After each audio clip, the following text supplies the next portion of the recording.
we need a simple 1 by 1 pixel white square. You can use Photoshop or any image editor. I'm using Photoshop here. Open Photoshop, create a new file. Set both the width and height to 1 pixel.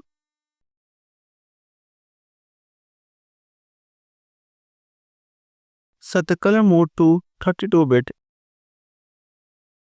and hit create. Now zoom in so you can see the pixels. Now double click the background layer to unlock it. Then go to the files, export as.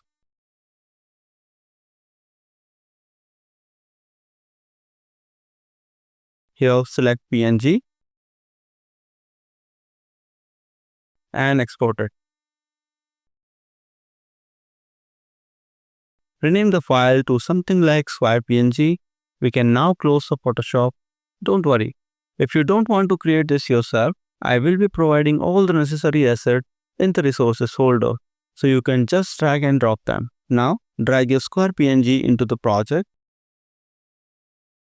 and here drag it from the asset panel to the hierarchy. Select Square, go to the sprite render and select the draw mode from simple to sliced. This allows you to resize the square without stretching the image, which is really useful. Let's delete it from now.